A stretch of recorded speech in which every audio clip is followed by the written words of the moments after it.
Selamat pagi, Bapak, Ibu sekalian, peserta webinar kesehatan mental.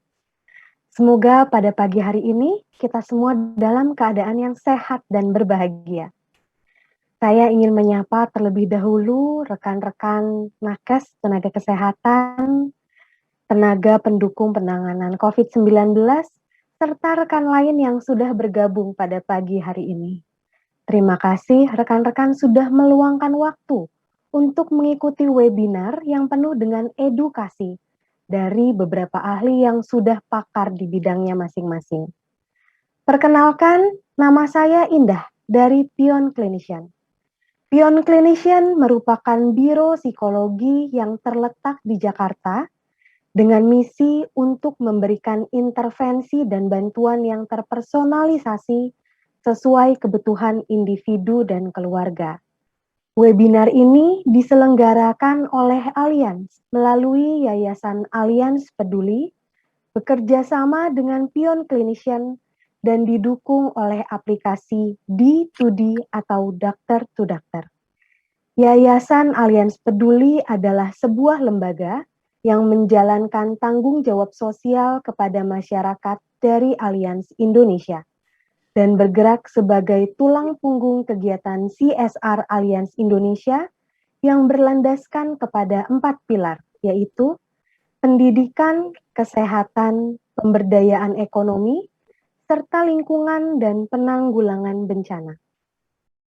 Webinar pada pagi hari ini merupakan bagian dari program Peduli Nakes.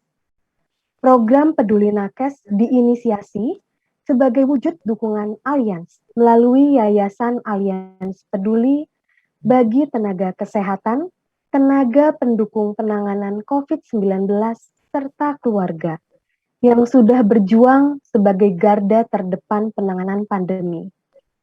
Selain itu, di dalam program Peduli Nakes juga terdapat sejumlah layanan lain yang telah berjalan sejak 4 Agustus dan akan dirilis secara bertahap hingga 4 Desember 2021, yaitu layanan 1000 jam konseling, serta video YouTube dan podcast berisi berbagai tips dalam menjaga well-being di masa pandemi. Seluruh layanan ini disediakan secara gratis dan dapat diakses secara terbuka bagi rekan-rekan nakes, tenaga pendukung penanganan COVID-19, serta keluarga. Syarat dan ketentuan rekan-rekan dapat cek di Instagram kami di @pionclinician dan @allianzindonesia. Mari kita menjaga kesehatan fisik dan mental kita, sebagaimana kita menjaga dan merawat pasien-pasien kita. Saya akan membacakan peraturan webinar pada pagi hari ini. Acara ini ditayangkan secara live streaming melalui aplikasi D2D dan YouTube Live. Peserta dokter dapat mengakses melalui aplikasi D2D dan peserta lain dapat mengakses melalui link YouTube Live yang dikirimkan via email. Sesi tanya jawab akan dilakukan setelah pemaparan materi yang pertama dan kedua. Rekan-rekan dapat mengajukan pertanyaan di kolom chat yang nanti akan dipilih oleh panitia. Rekan-rekan diminta untuk menuliskan juga kepada siapa pertanyaan itu diberikan. Apakah nanti kepada Dr. Munte, kepada Bang Iqbal, atau kepada keduanya. Bagi seluruh peserta nanti akan dibagikan link presensi dan post-test yang akan diberikan di tengah sesi question and answer, tanya jawab. Untuk peserta dokter akan tersedia SKP ID, dan untuk psikolog akan tersedia SKP HIMSI untuk psikolog HIMSI dan SKP IPK untuk psikolog klinis. Oleh karena itu, pastikan rekan-rekan mengisi link yang akan dibagikan. Kemudian di akhir acara juga akan dibagikan feedback form. Kami harap rekan-rekan mengisi feedback form tersebut untuk meningkatkan layanan yang akan kami berikan di acara webinar selanjutnya. Webinar ini akan direkam dan kemudian diupload kembali setelah acara selesai di channel Pion Clinician. Oke, rekan-rekan, program yang terlaksana hari ini itu merupakan dukungan penuh dari Yayasan Allianz Peduli. Pada kesempatan ini, saya akan mengundang perwakilan dari Yayasan Alians Peduli. Ibu Ni Made Daryanti selaku Ketua Yayasan Alians Peduli. Selamat pagi, Ibu Made. Selamat pagi, Mbak Indah. Apa kabar, Ibu Made? Alhamdulillah, puji Tuhan baik. Gimana kabar Mbak? Syukurlah. Baik, Ibu Made. Syukurlah kita semua dalam kondisi sehat pada pagi hari ini ya, Bu Made ya. Ya, Oke, Ibu Made, saya akan mempersilahkan Ibu Made untuk memberikan sambutan bagi kami dan para peserta webinar hari ini. ya. Silakan Ibu Made. Terima kasih, Mbak Indah. Selamat pagi, senang sekali bisa hadir hari ini untuk mewakili Alians Indonesia dan Yayasan Alians Peduli. Yang saya hormati Dr. Celestinus Egia Munte, SPKJ MKes, selaku Direktur P2 Masalah Kesehatan Jiwa dan NAPSA, dan juga Din Fakri Iqbal, SPSI Psikolog, yang biasa dipanggil Bang Iqbal ya, selaku psikologis mental health dan psychological sport expert. Terima kasih sudah bersedia hadir serta mau menjadi pembicara dalam acara ini. Tidak lupa saya ucapkan juga makasih kepada Katarina Sri Indah Gunarti, psikolog, sebagai moderator yang sudah bergabung dalam acara ini. Ya, kayak kita udah ketahui ya, setelah 1,5 tahun berlalu, pandemi COVID-19 di seluruh dunia masih berpengaruh terhadap berbagai aspek kehidupan. Nah, kondisi ini juga diprediksi masih akan menjadi tantangan bagi setiap individu hingga beberapa waktu ke depan. Tantangan ini terasa semakin besar, khususnya bagi para tenaga kesehatan dan tenaga pendukung lainnya yang terkait dengan penanganan COVID-19 yang berjuang menjadi garda terdepan dalam menangani kasus. Tidak hanya tantangan fisik, masalah-masalah kesehatan mental juga dialami oleh para tenaga kesehatan. Oleh karena itu, sebagai bentuk kepedulian terhadap penanganan COVID-19 di Indonesia, Alians Indonesia melalui Yayasan Alians Peduli mendukung Pion Clinician mengadakan serangkaian kegiatan yang diselenggarakan mulai awal September sampai dengan akhir November 2021, seperti konseling secara daring untuk tenaga kesehatan dan keluarga, dan hari ini adalah webinar kesehatan mental meningkatkan well-being dan resiliensi tenaga kesehatan selama pandemi. Tidak ketinggalan juga, kami bersama dengan Pion Clinician akan membuat YouTube dan podcast series yang berhubungan dengan teknis relaksasi dan kesehatan mental. Kegiatan ini merupakan wujud dukungan kami terhadap kelompok tenaga kesehatan, nakes, agar well-being dari para tenaga kesehatan tetap terjaga. Selain itu, mereka perlu dibekali dengan sejumlah pengetahuan dan keterampilan yang bersifat holistik.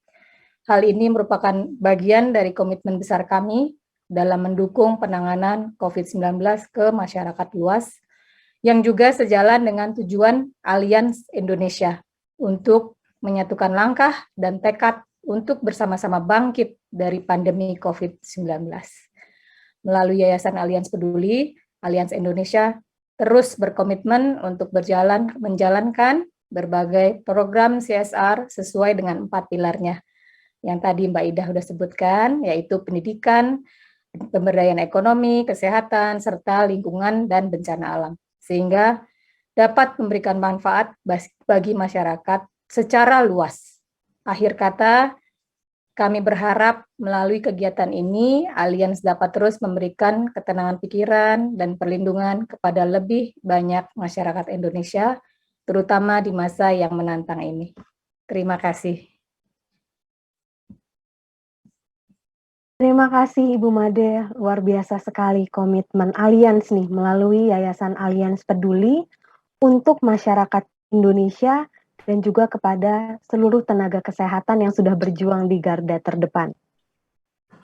Baik, selanjutnya sebelum kita memulai webinar ini, saya akan membacakan etik and patient safety terlebih dahulu.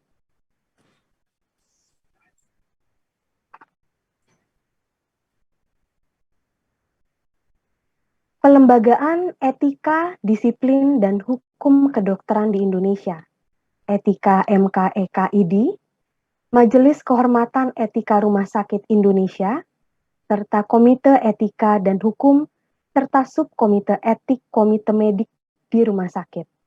Disiplin, MKDKI di bawah KKI, yaitu kewenangan, kemahkamahan, serta pembinaan. Hukum, legislasi hukum, serta proses penegakan hukum. Berikut nilai-nilai keutamaan yang perlu diperhatikan, yaitu kepemimpinan yang jelas, mengutamakan kepentingan pasien, menghormati keputusan pasien atau keluarganya, etika kesejawatan, yaitu musyawarah antar sejawat, untuk mendefinisikan prioritas kepentingan pasien yang lentur dan sesuai dinamika dan melibatkan pasien atau keluarga, serta memperhatikan dinamika klinis dan sosial pasien, di mana dapat merubah skala prioritas dan dapat merubah keputusan-keputusan bersama.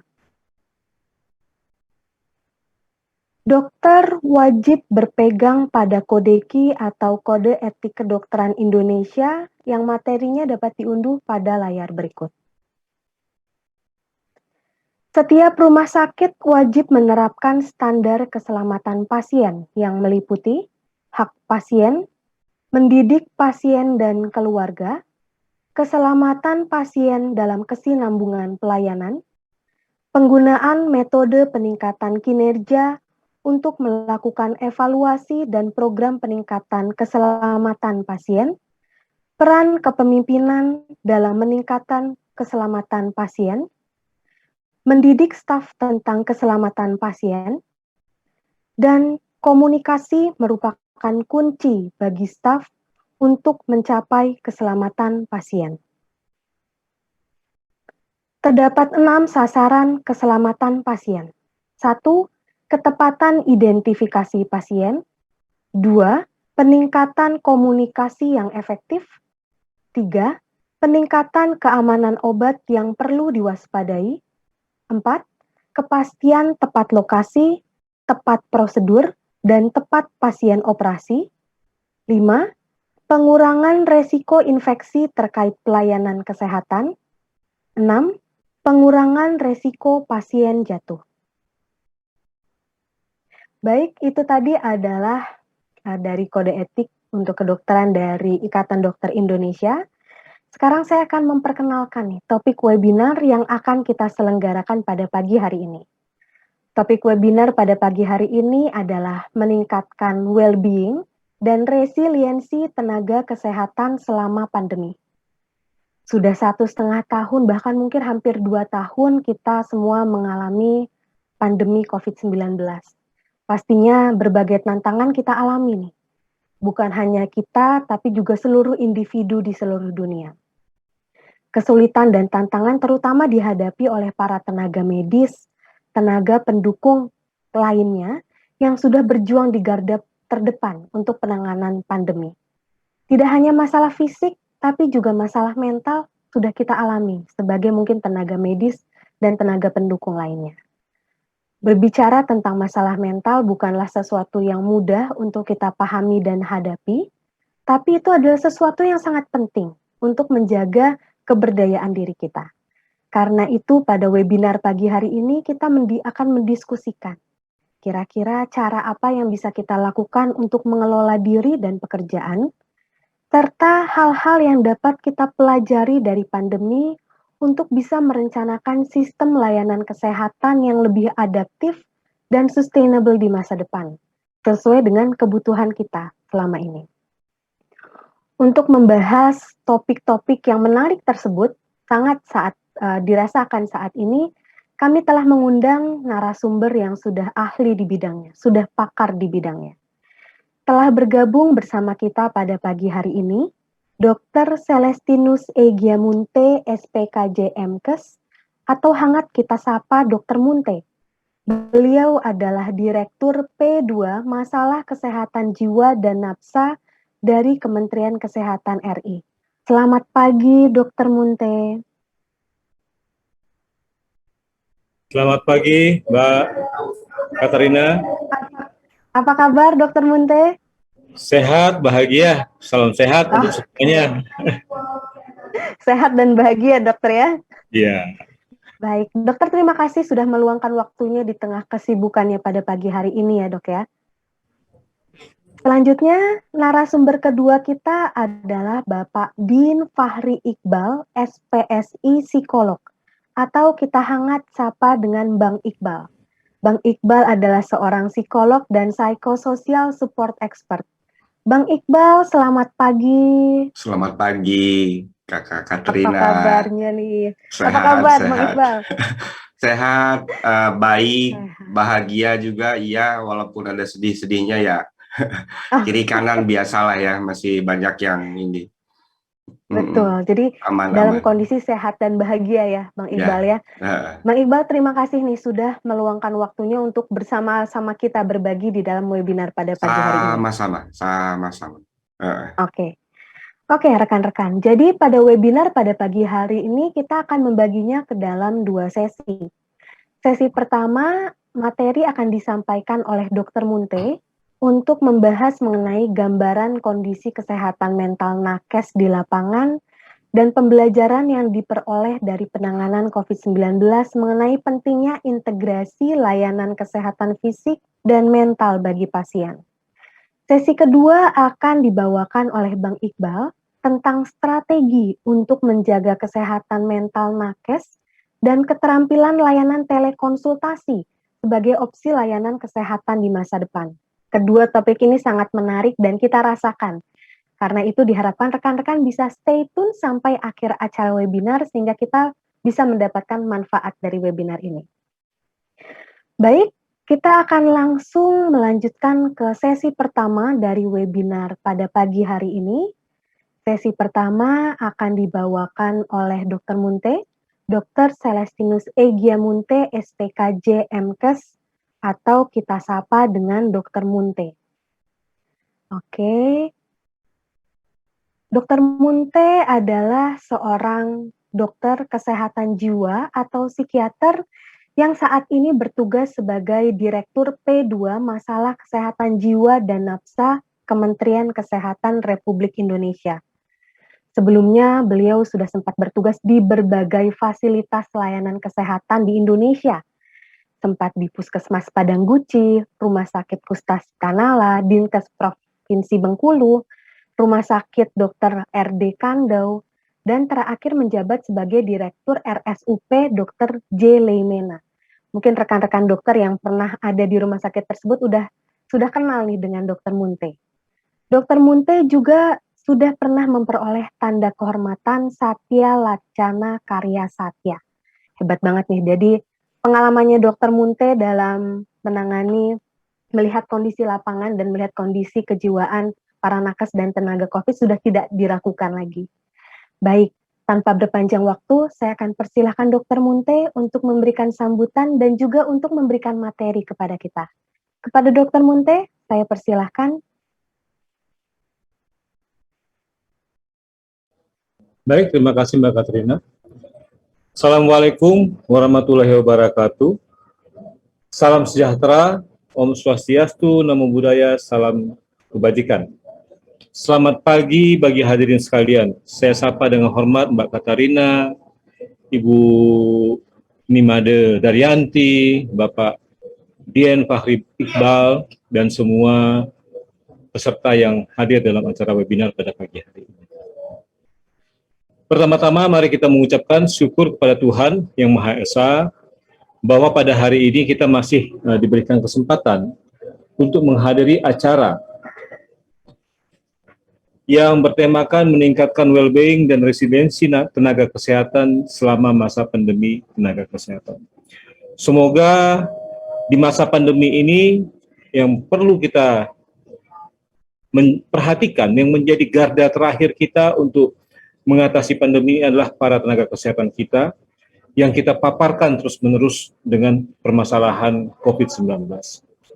Kita harapkan tentunya dari acara ini kita bersama-sama secara kolaborasi antara pemerintah, masyarakat, serta peranan swasta, jadi sebagai suatu kerja kolaborasi dalam penanganan pandemi COVID-19 ini, kita dapat mengatasinya bersama-sama sebagai suatu kesatuan dalam menyelesaikan masalah pandemi COVID ini.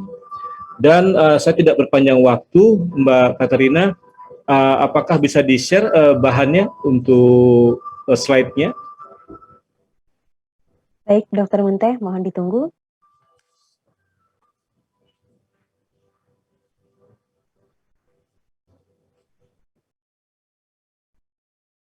Baik, sudah, terima kasih. Jadi sebagaimana yang kita ketahui bersama, bahwa pada saat ini tantangan kita dalam menghadapi penanganan COVID-19 ini adalah upaya yang paling utama memutus mata rantai penularan COVID-19. Dan dalam upaya memutus mata rantai itu, suka tidak suka, mau maupun tidak mau, kita harus menghadapi pasien yang sudah mengalami penderitaan COVID-19 ini. Pasien ini jelas dirawat di fasilitas kesehatan yang ada. Dan dari situasi pandemi pada saat ini, kita dapat melihat bahwasanya terkonfirmasi kasus COVID-19, karena ini adalah pandemi, artinya meliputi seluruh dunia, maka terlihat jumlah yang cukup tinggi, ada sekitar 209 juta kasus dari 151 negara yang terjangkit dengan masalah COVID-19 ini.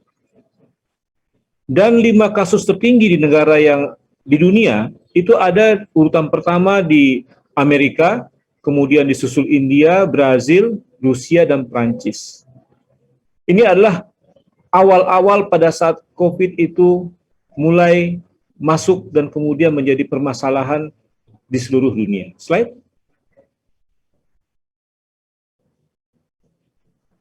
Di Asia sendiri, untuk negara ASEAN, Indonesia termasuk salah satu yang terkonfirmasi mengalami jumlah kasus tertinggi dari 5 negara ASEAN. Jadi kita mengkonfirmasi kasus tertinggi sebesar 3.900.000, kemudian Filipina 1.716.000, Malaysia 1.400.000, Thailand 9.859 kasus, dan Myanmar 365.759 kasus. Jadi untuk kawasan Asia, ASEAN, kita menjadi salah satu yang paling parah terkait dengan masalah pasien yang menjadi beban akibat penyakit COVID ini.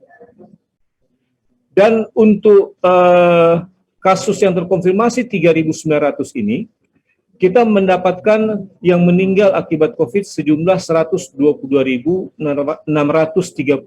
jiwa. Dan pasien yang kita rawat sembuh setelah terkonfirmasi dari 3.900.000 ini, kasus sembuhnya adalah 3.472.000 jiwa. Dan kasus aktif sebesar 334.752.000 jiwa. Ini memperlihatkan bahwa mulai dari awal sampai dengan akhir, sampai dengan hari ini, semakin hari kita semakin mempunyai ketahanan dalam menghadapi COVID, karena kita mempunyai suatu waktu proses pembelajaran yang cukup panjang. Tidak terasa sudah 1 tahun 7 bulan kita bersama-sama menyelesaikan masalah COVID ini dalam suka dan dukanya, dan semakin hari kita semakin baik. Slide.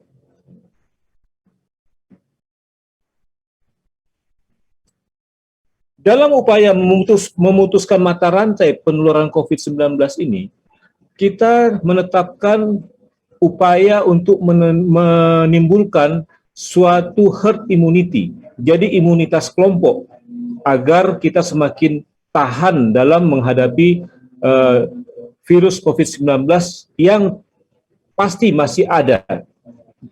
Jadi pemerintah memutuskan bahwa untuk memutus mata rantai COVID-19 ini kita membuat sasaran vaksinasi sebesar 208.200.000 265.720 jiwa. Ini suatu angka yang besar untuk dapat melakukan vaksinasi terkait dengan masalah kita di Indonesia, di mana secara geografis kita merupakan suatu negara kepulauan dan sumber daya yang harus kita kerahkan untuk mencapai sasaran sebesar ini butuh sumber daya yang sangat besar. Slide. Karena besarnya sasaran yang akan menjadi sasaran vaksinasi, maka kita membuat suatu prioritas. Prioritas yang kita utamakan dalam menghadapi upaya pemutusan mata rantai COVID-19 ini, kita menentukan prioritas pertama adalah tenaga kesehatan. Tenaga kesehatan ini perlu kita utamakan sebab merekalah yang akan langsung berhadapan, ibaratkan prajurit dalam perang. Merekalah prajurit yang pertama di garda depan untuk mengatasi penularan dan perawatan terhadap para pasien penderita COVID-19 ini. Karena itu mereka harus kita jaga, kita lindungi agar kita semua dapat terjaga dengan baik. Yang kedua adalah petugas publik. Petugas publik juga merupakan suatu sasaran prioritas karena mereka tidak mungkin berhenti untuk memberikan pelayanan publik kepada seluruh lapisan masyarakat. Dan kemudian tenaga pendidik. Tenaga pendidik menjadi salah satu sasaran karena para pendidik ini kita perlukan, di mana kita ketahui bahwa kita mendapatkan suatu bonus demografis. Saat ini anak usia muda dini sampai dengan remaja itu merupakan kelompok terbesar dalam demografi kita yang nantinya mereka akan menjadi para pemimpin bangsa. Diharapkan para tenaga pendidik ini tetap sehat dan mampu memberikan pendidikan yang berkualitas sehingga pembangunan bangsa yang berkesinambungan tidak terhenti akibat pandemi COVID-19 ini. Slide. Lalu setelah itu baru kita melihat kepada masyarakat umum dan kelompok rentan. Dari vaksinasi yang kita berikan, untuk dosis pertama dari sasaran sebesar itu kita telah memberikan sebesar 19.405.970 jiwa untuk mendapatkan dosis pertama. Untuk vaksin dosis kedua sebesar 5.261.752 jiwa untuk dosis kedua. Jadi kita berupaya untuk masyarakat umum meningkatkan dengan cepat agar terjadi pemutusan mata rantai dan peningkatan kekebalan tubuh masyarakat yang kita kenal dengan herd immunity melalui vaksinasi yang kita upayakan secepatnya dapat dicakup untuk seluruh lapisan masyarakat. Slide.